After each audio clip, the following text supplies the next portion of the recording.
हम लोगों की लाइन ऐसी है, अगर हम कुछ काम करते हैं तो ऐसा करते हैं कि नेतागिरी हो रही है। मेरी मां जिसका स्वास्थ्य बहुत ज्यादा खराब है, कल उनका बीपी हाई हो गया। मैंने सबको मना किया था कोई मोबाइल मत दिखाना, लेकिन एक रमपुरा की हमारी बहन है रानी नाम की, वो घर में भी आती रहती है, उसने मोबाइल पे दिखाया देखो ये क्या हो रहा था कोतवाली में। हमारा क्या कसूर है, हमसे क्या गलती हो गई?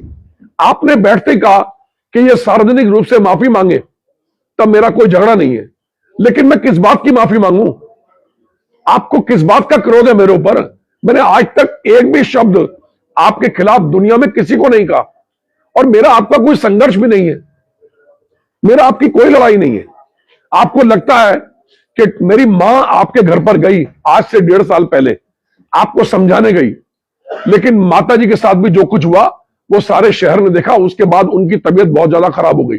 वो हमसे क्या गुनाह हुआ है? अगर आपको किसी प्रकार से भी संतुष्टि मिलती है तो राजकुमार ठुकराल आज सारे मीडिया के सामने पब्लिकली किसी भी प्रकार के अपराध के लिए आपसे क्षमा मांग रहा है, आपसे माफी मांग रहा हूं। और किस प्रकार से मेरे प्राण चाहिए तो प्राण भी हाजिर है। आप चाहती है ना कि मैं राजनीतिक मार्ग से हट जाऊं, मैं वो भी हटने को तैयार हूं। मैं रोने वाला नहीं हूं, मैं तो मुकाबला करने वाला हूं। लेकिन मैं हाथ जोड़ रहा हूं आपके आगे, मीना शर्मा जी, मेरी मां बहुत गंभीर अवस्था में। मैं उनको एडमिट कल रात को नहीं कराना चाहते थे, हमने कहा सुबह देखेंगे। आज मेरे यहां आने से पहले ही, वैशाली कॉलोनी में आने से पहले, मेरी माता जी को संजय भैया नारायण हॉस्पिटल में लेके गए। मैं पढ़ा लिखा आदमी हूं, राजनीतिक क्षेत्र में हूं। यह दुर्भाग्य कि मैं आज विधायक नहीं हूं, लेकिन मैं समझता सब हूं। उप जिला अधिकारी गस्टेड ऑफिसर हैं, एसडीएम साहब कोतवाली में आ रहे हैं, एक छोटे से मामले में एसडीएम कोतवाली में आ रहे हैं, तो सब दिखाई देता है कि क्या हो रहा है। एक नवीनतम जानकारी आपको और दे रहा हूं। एक तो 1.5 साल बाद मुकदमा कैसे कायम हुआ, इसका बहुत जल्दी आपके सामने खुलासा करूंगा। और एक नवीनतम जानकारी आप लोग और ले लो, कल रात्रि ही मेरा सुरक्षा गनर जो मेरे साथ था उसको हटा लिया गया।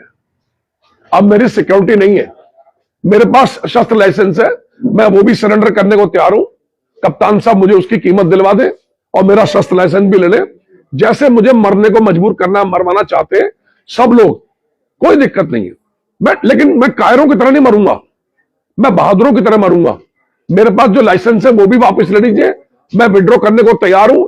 गनर आपने आज सुबह ही लाइन में आमद दर्ज कर लाइन में कह दिया कि गनर ठुकराल जी को नहीं भेजा जाएगा। जितने दिन मेरे लिखे हैं कोई दुनिया की ताकत टाल नहीं सकती। मैं राज्य आंदोलनकारी हूं। इस दिन तक उत्तर प्रदेश की सबसे खतरनाक जेल फर्रुखाबाद, उसकी फतेहगढ़ सेंट्रल जेल में मुझे रखा गया था।